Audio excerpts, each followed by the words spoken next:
Welcome to another episode of It's a Long Road, the Rambo series podcast. I'm your host, Ryan, and with me today is another guest host from another great podcast. Scott, how you doing?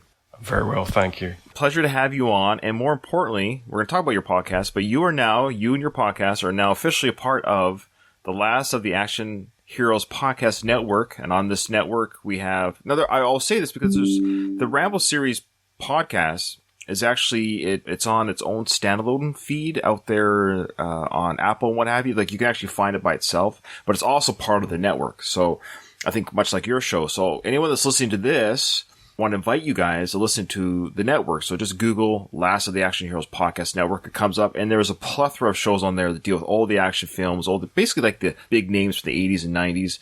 And speaking of the 90s, Scott, why don't you talk about your podcast and what you guys do on your show? Basically, on our podcast, All 90s Action All the Time, we just look at various 90s action movies, and we just kind of go through the plot of each movie. And so it's a very simple format. It's kind of slightly changed from what it was before. And initially, we were kind of doing individual seasons on individual stars. So we take every Seagal film from the 90s, or every Stallone film from the 90s, or we did Kurt Russell, we did Val Kilmer. Now we're just kind of doing kind of standalone films. It's a little bit more sporadic than it was because it kind of got busy because I have another podcast as well.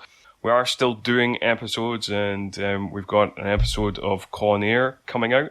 We're doing the 90s Bond films. Nice. Yeah. All right. Well, a lot of great stuff. So right now on our feed, if you're listening to this Rambo podcast on the Last of the Action Heroes podcast feed, you've seen Scott's show enter the network feed, and you guys are covering right now on the feed Seagal, which I'm totally appreciative of because we had a fellow join our podcast network to do Seagal exclusively. That was going to be his podcast. He was going to do Steven Seagal films, and we were really excited to have him on.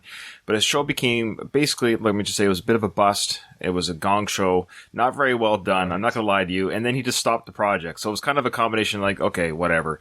Being honest, it didn't work out. It didn't work out, both creatively for the network and what we kind of, hope for from people, and also just the actual reviews were actually very, very subpar.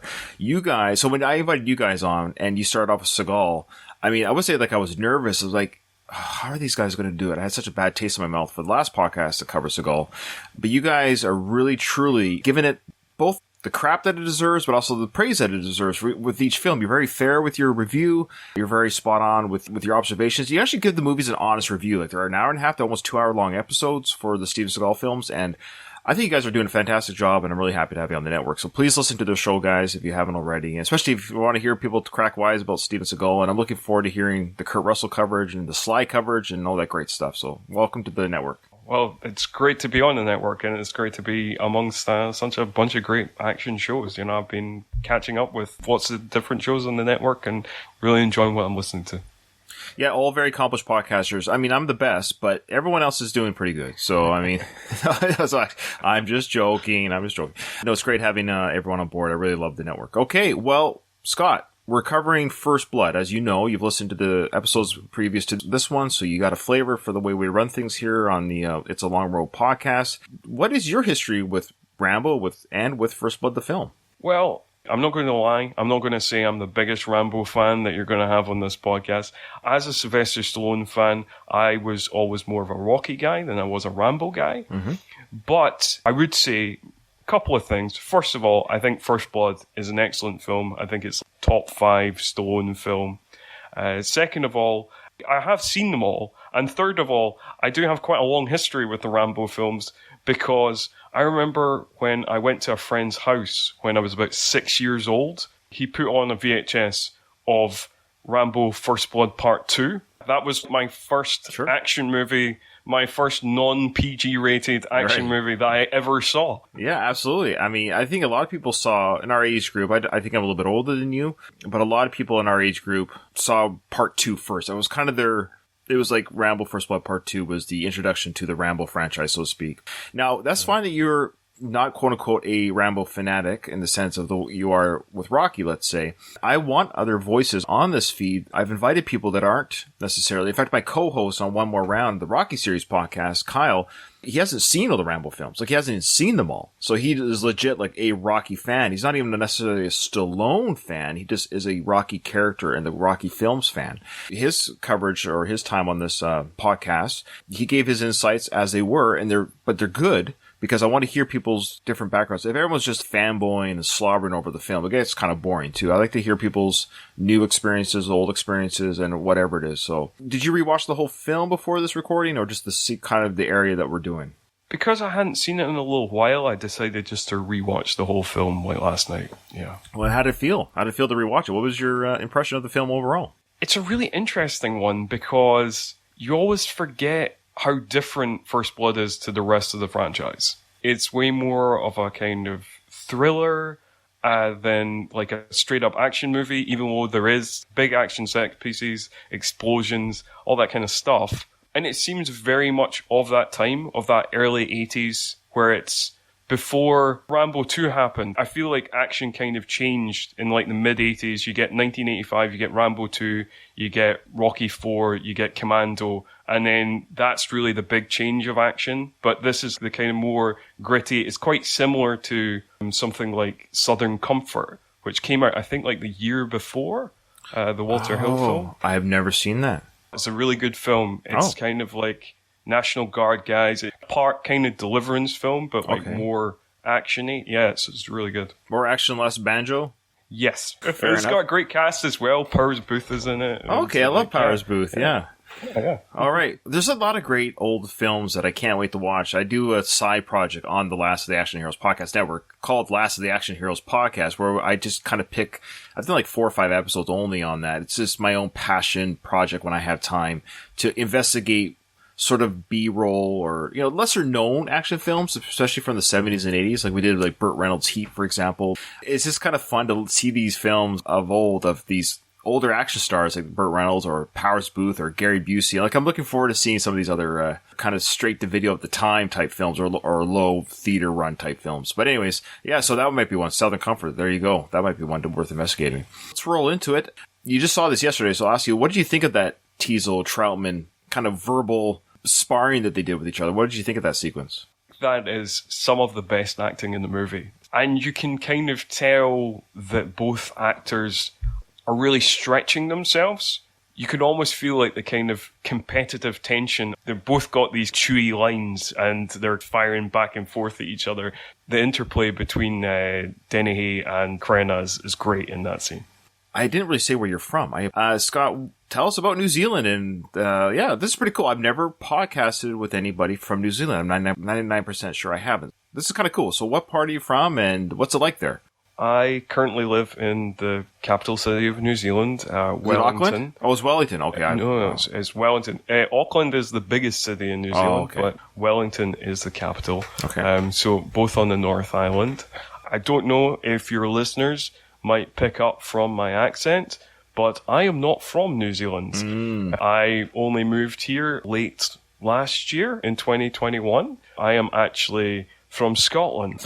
You don't have a New Zealand... Born in Edinburgh. So what brought you from Scotland to New Zealand then? My partner is Italian, but has New Zealand citizenship. Her parents moved out here in the mid-90s. Okay. Through her citizenship, basically, I managed to get a partner visa. Okay. And that's it's nice there, isn't it? It's like, that's where they filmed Lord of the Rings and everything. Yeah, it is. Absolutely is. Yeah, it's beautiful out here. It's a really nice city.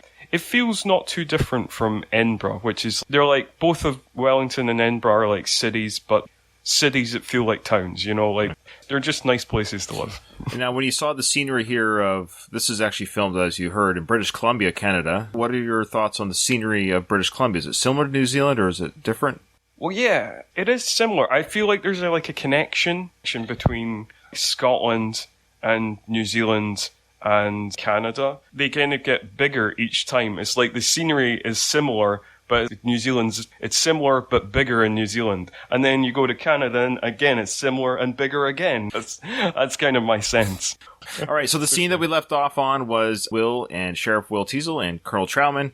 And Will's like, okay, well, I don't know whose side you're on, but if you want to find him, let's go get him type thing.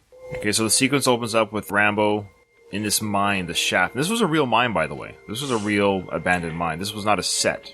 And I love the sequence here, Scott, because he's actually... Look at that big pork roast he's got there on that stick. That is a lot of meat, eh? Do you think he's going to be there for a while, or is he just cooking everything just for the sake of it? I'm not entirely sure. It seems like maybe he is cooking everything, just he thinks he's maybe going to be there for a couple of days or something. But the fact that he got this boar, he hunted this boar, and it's just... You do wonder how long he thinks he's going to be out in the woods or out in this mine shaft that he needed a whole boar to feed on. I love it. It's awesome. So I guess it's better probably to cook it. It's pretty cold outside, so he could store it underground outside and pick away at it for a few days. So fair enough. True. Yeah. State Police calling John Rambo. Acknowledge. State Police calling John Rambo. Come in, please. Acknowledge. If you're listening, Rambo, here's your situation. Did I not go far enough? Wait, sorry. I didn't go far enough. We're right. There we are. My apologies. So now the sequence we're opening up with is this National Guard. Okay. So the National Guard has been called upon here. I don't know if New Zealand has a National Guard. We really don't have one in Canada. It's just... They're kind of referred to as the Weekend Warriors. You might have heard that term before. I'm not sure. I have heard that term before, yeah. I'm not sure, but even that's what they say in the States. But we have what's called the reservists up here in Canada in the military, and they're, they'll be a teacher Monday to Friday, but they're kind of called upon on the weekends to help out with whatever. They're the reserves, so that in theory, if we have to go on a deployment and we're short people, that we can call upon the reserves, say you have to fill in some holes, so to speak. But So I'm not entirely sure about the situation in New Zealand, because like I said, I just moved here last year, but we have a similar thing in the UK. We have a thing called the Territorial Army in the UK, which is the exact same thing. People are teachers or bakers or butchers or whatever, but then on the weekends they go on exercises and stuff like that, and then if a war was declared, they could be called up along with the regular army. Okay. Yeah, so the National Guard here, look at them. There's quite a handful here. I'd say it's, I guess, a platoon or squadron of people. I'm not sure what the number is officially to have a platoon or squad, but a good 10, 12 guys. They all got their machine guns and their helmets and their waterproof green jackets, and they're on the hunt for Rambo, which is odd to me. I wonder what their orders were that they were given, like shoot on sight. They're hunting this man. I wonder what the order was given. I don't know what the order was given, because they seem to be very much on their own path, doing their own thing. It seems like they were kind of corralled, were on a manhunt, they were given vague orders, and they decided to create their own orders, really. And keep in mind, these are teachers or gas station operators and what have you. They've never been in real combat. I don't think most of these individuals have been in any real combat. Yeah. Oh, there's way more. Look at the people over there. I didn't even notice that across the water in all this years. Look at all those people on the other side of the water. Oh, yeah. Yeah. Holy When I was watching the film last night, I didn't even notice this, second unit, because you're so concentrated on the foreground. You are concentrating on the foreground. I just saw that now. After all these years, some people, of course, you never noticed it. Oh, shut up. So, I would say there's 30 people at least on screen. Quite the army sent out here to catch Rambo. Come on, move it! I never noticed those. Holy smokes. Why have I never noticed that? That's funny, isn't it? Have you ever noticed all those people across the way there? No. That's weird. No, it's weird. I think because the way the cinematography is and the angle of how it's filmed, you're just so concentrated on the soldiers kind of coming at you in the foreground that it doesn't register unless you freeze frame it like this and you're like, oh, on the other riverbank, there's a whole bunch of other soldiers. Yeah. I'm sure there's a few listeners, if they go to the scene, we can't be alone in this. I love how one of the soldiers says right here, already you're getting an idea, they were not given a proper, I'm in the military, I'm in the Canadian Navy, of course, and I don't have any combat arm training. I have a very little bit basics, just because you have to know a little bit of basic about leading a section attack or what have you, but I know the importance of briefing. No matter what exercise, naval exercises, you have to give proper briefs, like what's the enemy, what are they capable of, what do they have, what do we have to defend ourselves with what these other, ships or submarines or what have you, or aircraft, right? The fact that one of these soldiers actually says, hey, this guy got a gun. They don't even know if he's armed. What kind of situation have they been put in? they should know everything. They should know, hey, he's dangerous. As far as they know, he's dangerous. He's killed a cop, even though that's not exactly what happened. But look, this guy's dangerous. He did take the police officer's weapon. He's killed dogs in the process with a weapon and with his bare hands. This guy's a killer guy. So the guys that go, hey, does he have a gun? They don't even know. It's ridiculous. They've just been kind of sent out. They've literally just been told, there is a manhunt. You need to get this guy. He's in a mine shaft right now. And that's kind of it, and they've been sent on their way. They don't even quite know if he's in a mine shaft per se, but they've been given, there is this machine, if this machine could actually triangulate Rambo's position with the walkie-talkie conversation. Like, they were able to pinpoint his location in 1982. I don't think that technology was around then with walkie-talkie pinpoint locations. I was surprised by that when I watched the scene where Brian Dennehy's entirely confident of, yep, we've got his exact location. And rightfully so. I think Rambo's surprised they got it. Because I think this doesn't exist, does it? This technology doesn't exist. But I guess it does exist, and maybe I think Rambo might be naive to it. So the question is asked, hey, this guy got a gun?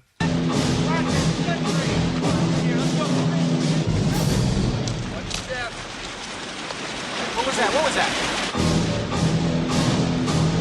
Great musical score by Jerry Goldsmith throughout this film, eh? Yeah. I mean, Jerry Goldsmith's great generally. Obviously, did, stuff for Star Trek as well. And yeah, so I'm a big fan of all of Jerry Goldsmith's score. He does add real tension to this moment of the film. Yeah, great point. Tension in a part of the film where these guys are morons. So it's almost like the score is giving these guys more credence than they deserve. And maybe we don't know that as a first-time viewer until we see how they act later on. But still, I love how the tension has risen, but these guys are incompetent compared to Rambo's capabilities. You're right, go. Which way do you go? Toss it across. Toss it.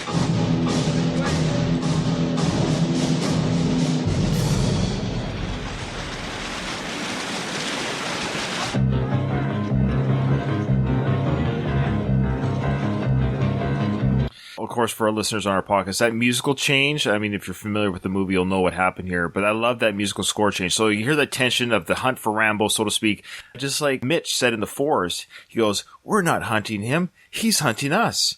And that's exactly what we see here, is Rambo comes out of the water. He was submerged in the water right next to them. They just went right by him. He comes out of the water. Yeah, he's hunting them. He's completely aware of what's going on. These guys have no idea. Absolutely. Mitch is like a weird character in that he is a voice of reason, and everything he says, the audience goes, yes, you are correct. Like, he is hunting them. Yes, he is a Green Beret. He is super dangerous. Maybe they should call in the state troopers. But everybody treats him as just like a coward in the movie, of just being like, oh, shut up, Mitch. Oh, yeah, you're absolutely right. Perfectly said. I agree.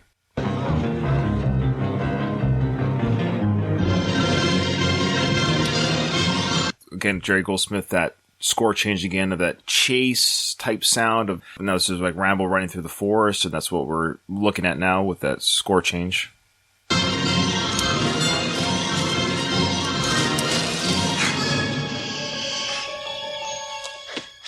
So what's kind of cool here, what we're about to watch, is Rambo hears somebody else in the woods, and we're seeing a young boy, a teenage boy with a rifle. And we know they're hunting, and he's hunting here. Now, in the book, I want to say in the book, interesting enough, these are two people he doesn't kill them here, obviously, but he also doesn't kill them in the book. Because one of the few people Rambo doesn't kill in the book that he comes across. Oh. Yeah. Correct me if I'm wrong, dear listeners, but I'm 90% sure, because I remember reading this part of the book thinking, oh, does he kill? So no, the hunter and the boy in the book actually gave Rambo a jacket and some clothes. They actually gave him some supplies and stuff to help him out.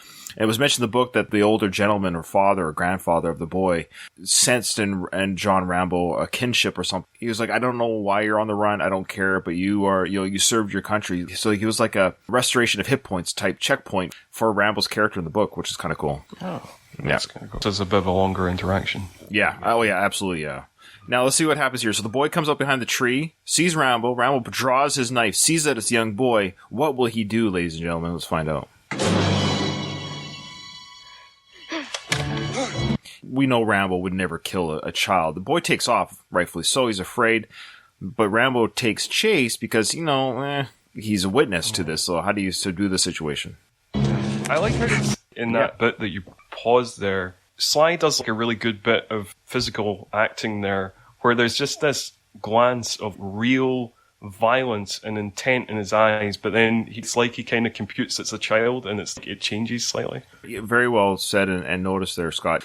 Love talking about it. Sly's acting in this film, his physical acting, it's a real thing, and we shortchange Sly, and I know we don't on the show, but people have, with his ability to act. He is a very physical actor. There's a real talent in doing a physical acting. Like, if I was on screen and they were like, hey, Ryan, look mean, I don't think I could.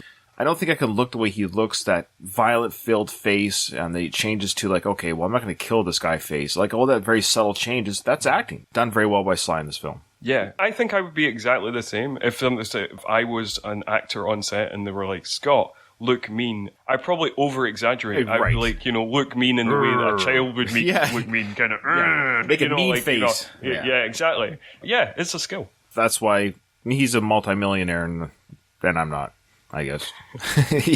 That's what makes him special. There's some truth to that. Not everyone can act, or else everyone would, or we wouldn't care. If everybody could do it, then nobody would care that you did it, if that makes sense. It would be fun to watch. Like, oh, look at that. Another person can act. When somebody doesn't act very well, or when a movie is poorly acted, and Sly has done poor acting. So when poor acting is shown, then it's very obvious, like, oof, that wasn't a very good scene. I think Sly's very bad at hiding his emotions. In that, when we were doing like the 90s Stallone's films, you can tell the films, if you watch the likes of Cliffhanger, you can tell he's into it. But then if you watch something like The Specialist, you can tell that he didn't really want to be there. And he finds it impossible to hide how bored he is. Sure, yeah. I mean, it's a paycheck type movie. They kind of phone it in, sure, yeah.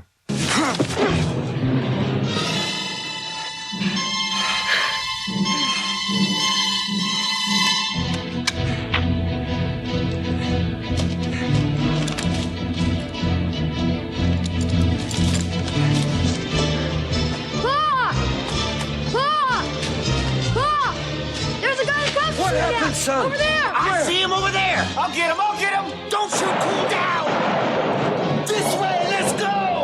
Those hunters, I don't think they're part of the search. I think they are just hunters in the woods. If they're part of the search party, it's hard to. Well, this whole search seems like it's disarray, because if they're part of the search party, they're civilians. That boy, but understandably so, he narcs on Rambo because he doesn't know Rambo from anybody, right? It's a scary guy with a knife, and so he tells his dad, right? Dad, there's a guy over there. But it doesn't make sense because they just say, I see him. And then he shoots his gun in the air like, hey, don't shoot, cool down is what they say. Don't shoot, cool down. That alerts the National Guard that there's gunfire in this direction. So the National Guard now has changed direction to chase the gunfire. See, I'm not entirely sure why they're doing what they're doing. When I was watching it, I got a little bit confused because the hunting party seems like they're just a hunting party. But the line there suggests that they are part of the group hunting Rambo. But both of those situations don't necessarily make sense to me, because if they are part of the group going after Rambo, why? Because we've already got the police, the state troopers, and the National Guard. Yeah, you wouldn't involve civilians. It's just too dangerous. There's no point. Yeah, why would you involve civilians? But then, if they're a hunting party, also, why? Because the police, the state troopers, the National Guard there, plus there's about 1 million reporters. Surely they would have cleared out the woods. Or maybe they're overnight hunting for a couple nights, and they didn't have the cell phones or any radio back then. So in the woods, it is possible they were just out hunting. This is a bad place or a bad time to be hunting right now, because the boy didn't even say. Because either way, the boy didn't say that was him, Dad. He had me, but he let me go. And he also didn't say, there's a total complete stranger where I have no idea who he was, dressed like a homeless guy with a knife to my throat. Either way, the boy didn't explain what he just saw. Like, if I was the dad to my son in this situation, what are you yelling about? Like, it was unclear why the kid was yelling at the dad. Nothing was described to the dad as to what the boy just witnessed. And then they start shooting. It doesn't make sense. So either way, it doesn't make sense what the boy saw, because he just started yelling for his dad. It's a kind of a poorly written scene overall. I would agree with that. In fact, you've got one of the worst scenes in the film, and I'm sorry. This has been dumped on you.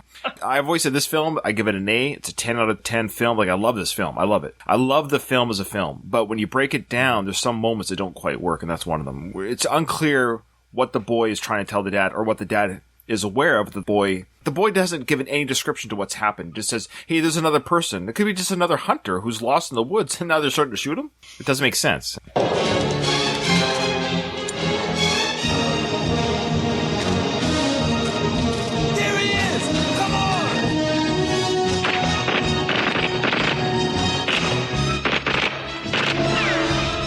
These are National Guardsmen. They're teachers slash corner store owner. Who knows? They've seen John Rambo running in the woods. There he is, they say. Okay, so they visually sighted, I guess they know what he looks like, kind of far away, and they start shooting on sight. So again, were they told to shoot on sight? My combat knowledge isn't the largest, but what we teach for us is there's 3 things you have to factor in before you engage an enemy. Proximity, capability, and intent. Yes, the threat triangle. Right now, Rambo has the capability to cause damage, i.e. he has a weapon in his hand. Great. But his intent is not there. His back is turned to them. He's not showing intent to shoot. And lastly, but he is close enough to cause damage. So he has proximity and he has capability, but he's showing no intent to cause harm. So the fact that he's running away, the fact that they all opened fire on that you'd have to answer to that. Why did you open fire on somebody with your back to them? Regarding that threat triangle, when I watch this, or when I watch any movie, when I see like a police firing or a military, I've talked to Doug about this, of course, the idea of that, is that a legal shooting, as they say. So I know it's an action movie, but this fact these are just National Guardsmen, they're so intent to kill this guy. It is, again, the direction of what they're supposed to do. Especially, one guy asked, does he even have a gun? Now, maybe they saw the gun in his hand, but that's unlikely. It's pretty dark. Yeah, they just start opening fire. You could just argue they're just not trained, and they're just trigger happy. Yeah, you could argue that it's just like a trigger happy thing. Sometimes you watch a film and certain things seem character driven and certain things seem movie driven. Mm-hmm. And this is one of those scenes that you feel like it was just a producer was, oh yeah, we need some shooting here. Sure. Yeah, it's a good point. It could be Rambo's on the run. Now, his life's in danger. It's more thrilling than just chasing him. Now they're opening fire, but Rambo escapes the weapon's fire. Yeah. Yeah.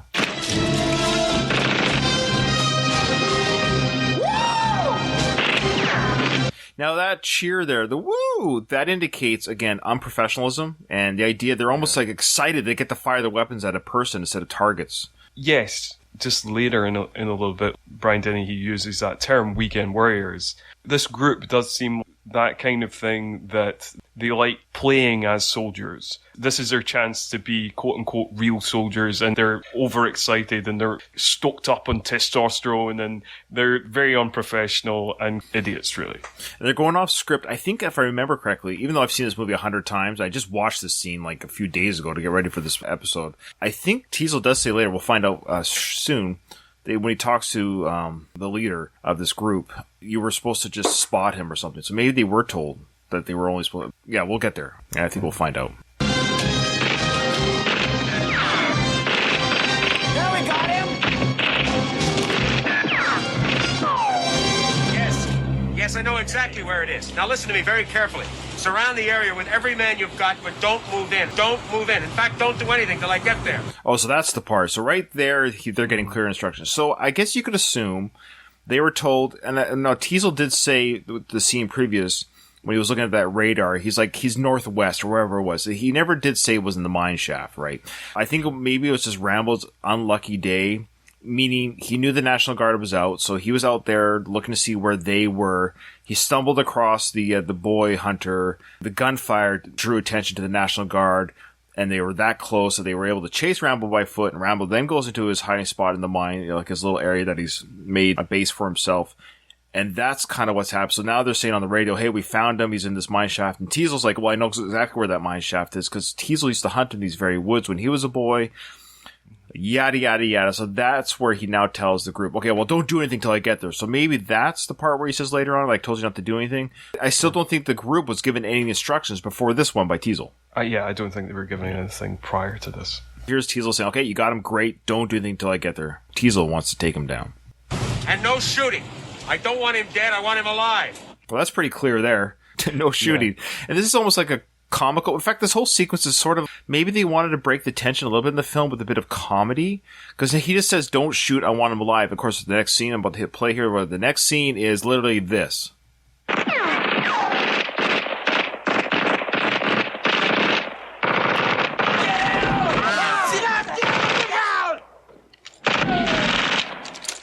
Now, so they are firing down Rambo's direction right into the mine shaft. Now, Rambo's very much covered behind this mine wall, whatever. None of the bullets are penetrating where he's hiding.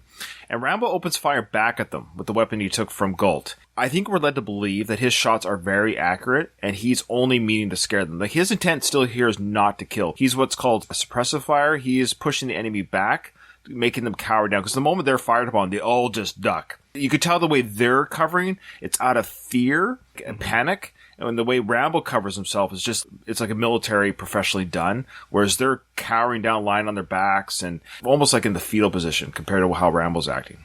Because I knew it was specifically this scene, this part of the movie that I'm going to talk about, I watched this part of the movie closer than I kind of watched the rest of the movie, you know. I think it's a very odd part of the movie, specifically this bit we're just about to talk about. This is a very gritty movie. There's a lot of tension. This segment of the film is tonally so much goofier than the rest of the film. And even, I mean, you heard the machine gun fire there, but when they immediately do that edit of Brian Dennehy's no shooting, and then the first kind of couple of bullets you hear that are kind of ricocheting off things, that almost feels comic as well, because it's very pew pew pew. Right. You know, it's what we're about to get here in some of the lines here. It's kind of pure Three Stooges coming up. It's very different to the rest of the film. Totally agree. Now, Rambo's run out of ammo, so he has laid down his suppressive fire. He checks his mag, takes it out. It's empty. It's an empty clip, and he's going to discover he has no more ammo. Keep firing! Come on, guys, shoot!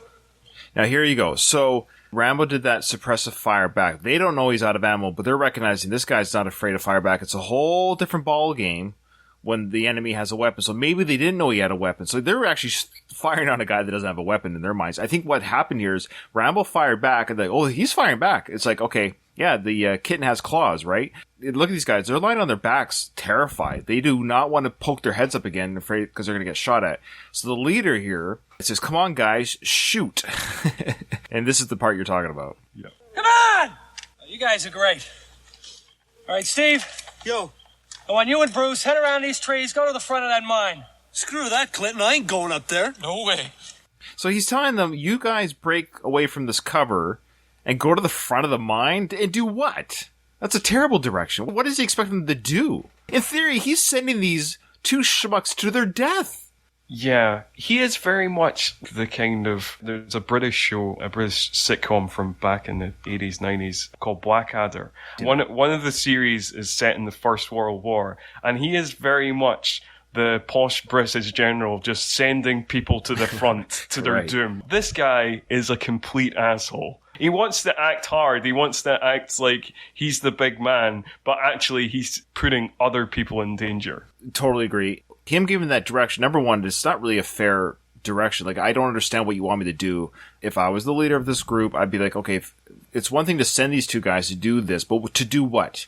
What is their goal? Go to the front of the mine, and then what? Throw in a grenade, maybe? Suppress a fire back? The fact that they say no the way they do, like, screw that, it tells you that this National Guard and the way the chain of command is not respected. The fact that they can just say, I don't need to do this. Like, I'm done. I don't need to really be engaged. This is too much. We're gone beyond the Boy Scouts of this institution. My life's on the line. This shows you the difference between the National Guard in this movie. I don't want anyone to at me. But the National Guard in this film and the Green Beret of Rambo. Like, these guys are not willing to put their lives on the line in this situation. It's not worth it. Raymond? What? I want you to go into that mine. Oh, not me. What do you mean, not me? Look, I do this part-time. I didn't come here to get killed. Now, he's probably in there just waiting for us. What's wrong with you, Clinton? So there you go. They just spelled it out for us. Like, they just do this part-time. I'm not going in there to get killed. Like, I want to watch football on Sunday. Thanks. The way that guy says his lines, this Raymond guy, who, like, pops his head up. He's got his head on his helmet, like, his face planted in the ground, and he pops his head up to say a couple lines, and then he pops his head back down, and he pops his head up to say a couple lines. Again, it is very comical, and he says all his lines in a very Abbott and Costello type way of... Totally. All right, Rambo! This is Lieutenant Clinton Morgan, National Guard leader. I love the way he delivers his line. Rambo, this is Lieutenant Clinton Morgan. This is the way he says that. Lieutenant Clinton Morgan. The way he rolls Morgan. It's always got me over all these years. Now, this guy's name, this actor's name, his name is Patrick Stack. I reached out to him. I wanted to get him on the show. No offense to Patrick Stack, but like, come on, dude. And so no response, which is fine. But he's like runs an acting school in LA or something like that. And I actually reached out to him via his company's site. No response. Anyways, well, those who can't do, teach, right? National what they Guard say. leader, I'm giving you just 30 seconds to come on out. Now, that's the most military thing he did there by saying 30 instead of 30. That's what we do in the military. 30. Yeah, so that's the most military thing he's done this whole segment properly. Who's got the rocket launcher? Now that part, okay, this is really kind of the worst part. Who's got the rocket launcher? Now, we didn't see anyone running around with a rocket launcher on their back, but I guess someone did carry one up. Is that standard operating procedures to carry a rocket launcher with the National Guard hunting one person? Yeah, I didn't get this either. Everything else got weight to it. I had forgot this part of the movie altogether. I guess you remember all the kind of most famous parts of the movie. Even Rambo getting up from the river like that, and they drew first blood, and the monologue at the end, and some of the action explosions and stuff like that. But this part of the movie, it completely passed me by. I completely forgot about it. And I was really surprised at how Looney Tunes it gets here. Yeah, who's got the rocket launcher? And here we go. We'll find out. Come here, Earl. Great. Rambo, it's your last chance to come out. Maybe we should wait. Earl, this creep is a killer. Besides, I'm in charge, and I say we blow it up. Now fire that thing. This creep is a killer, and I'm in charge, and I say we blow it up. And then he goes, just let me get out of the way first. So yeah, this is what I mean. It's kind of like, what is going on here? Like a rocket launcher, that's a pretty serious business. The guy's like, maybe should we wait for somebody who's more in charge than you? Yeah, this guy is clearly nominally in charge. He's in charge of weekend exercises. He's never done an operation like this before, it's very clear. Yeah, they should be hanging back, waiting for at least Teasel, if not state troopers or proper military troutmen. He's clearly weighing us over his head, and he's just, what are we going to do? We're going to blow him up now. Yeah. You get out of the way first.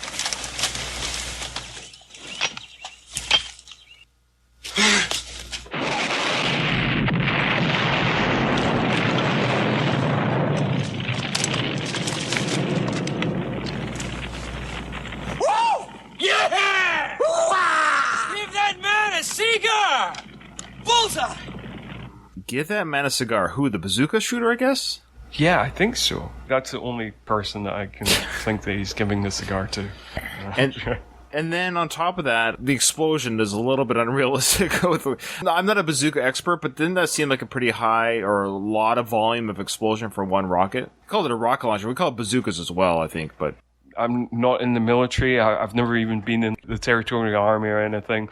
I've never seen a rocket launcher in real life and the damage of a rocket launcher in real life. But that did seem like a massive explosion, way bigger than I would assume that one rocket would set off. Where the hell are they? Up the hill about 500 yards. So it's interesting there. So the Teasel, Troutman, and the state police captain have landed. They got there via helicopter really quickly.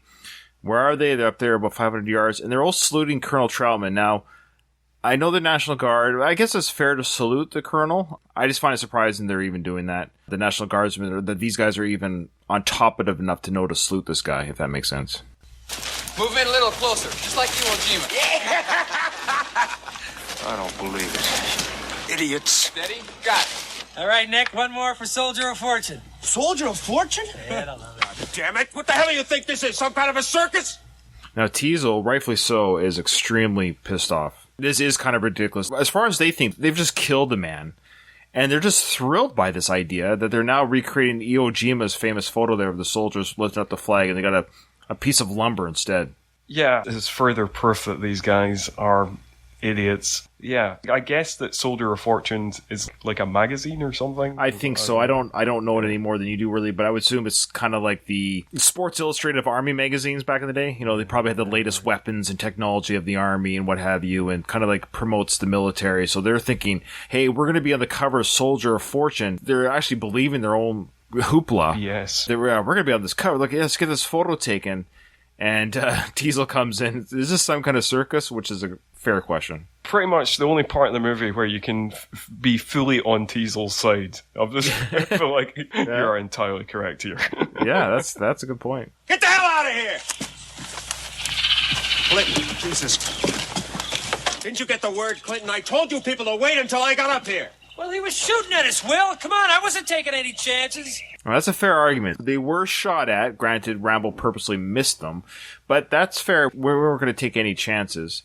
Even though the direction might have been, don't kill him, I don't want him dead, I would say you have every right to defend yourself. Granted, they shouldn't have shot first, but Rambo actually shot second. National Guard are drawing first blood, not Rambo. Rambo rarely draws first blood at all in this film, right? So it's everybody else that's drawing it. It's not really a fair argument because you get the scene of Teasel on the radio and then it cuts to them firing and then Rambo fires back. They actually got the order before, the way we watched the film anyway, they got the order before you're actually seeing them shoot on the mine shaft. And also they were shooting at him before that as well, like when he was running through the woods. Yeah, they were told not to shoot, period. No shooting. And of course, they kept shooting.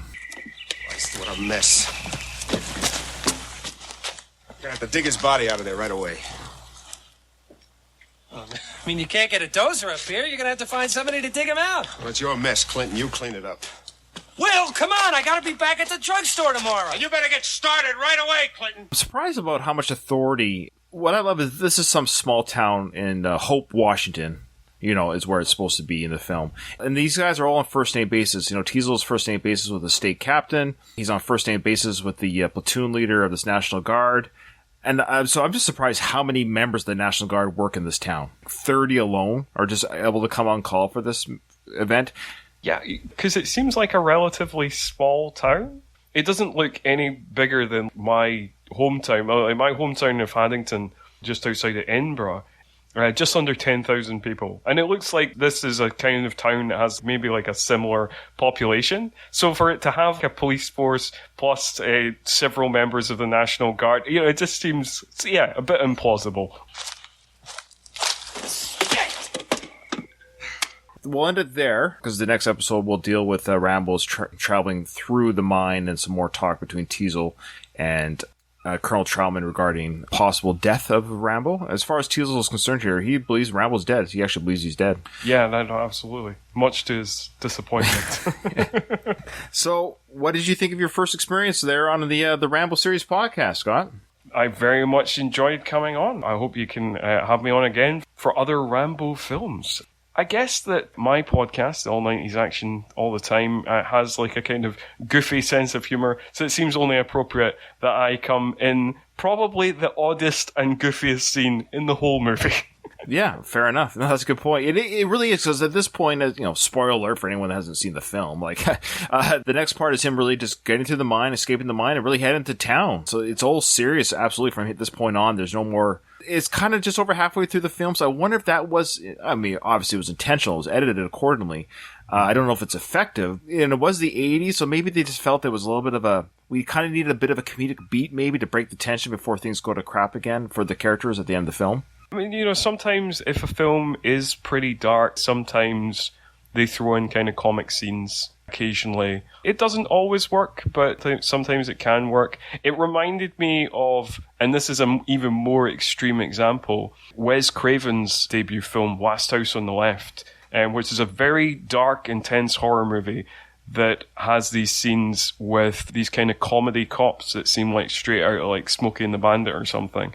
It kind of reminded me a little bit of that, although that is... The tonal shift in that film is even more extreme than what we've just talked about here. Well, before we close, Scott, there's just a couple of emails, if you don't mind just joining in on that discussion before we close here. Okay. We got a couple of YouTube comments. Okay, so this is from Miguel on our YouTube channel. So if you actually want, you can leave comments on our YouTube audio versions of these things. That's totally fine. This is Miguel responding to Adrian from Arcade Attack when he joined the show. He says it's great hearing us together again, because he and I have done a couple of shows on the Rocky episode. And he just wanted to talk about how when Rambo took out the policemen one at a time, it really showed the efficient killer that he can be, and how he spared all of them. And he said here that he loved the analogy of Rambo playing chess while the cops are playing checkers. And Brian Dennehy was so great when Rambo held that knife to Will's throat. I especially love how Will broke down in tears, showing that he is a human and very fallible. I don't think I've ever been disappointed in a movie with Brian Dennehy in it. I'm truly enjoying this wonderful long road. Thanks for doing what you do, Ryan. So thanks, Miguel. That's a very kind words, obviously, from you. If you want to send us an email, our email is, and it's also in the show notes if you want to look, it's ramboseriespodcast@gmail.com. This is from John. It says, Dear Ryan, I have enjoyed episodes 1 through 6 of the Long Road podcast and be interested in being a guest on your show. That is if production is still underway. Yes, John, production is still underway. I will say, John, that most of my guests for the season are lined up right now, the guest hosts. But John goes on to say right now that he would like to come on the show because he is a student of film. I'm not too sure what that means, to be honest with you. But and he's also a psychologist, which I do know what that means. And he's a big fan of the Rambo series. So he would like to come on and add some interesting comments about the film itself and Rambo's character. That would be kind of interesting. John, let me get in touch with you via email to see what we can do regarding that, because you being a psychologist, it might be interesting to hear how PTSD or Rambo's actions and even Dennehy's Will Teasel's actions. Yeah, it'd be interesting hearing how maybe David Morrell, what he got right about these characters regarding the way the brain works. That'd be interesting to hear. So John, stand by for an email on that. Well, that's it for emails. I love hearing from you guys and the YouTube comments. Scott, thank you so much for coming on the show. You're an absolute joy to have, but I hate to tell you, the episode is over. Nothing is over. Nothing. You just don't turn it off.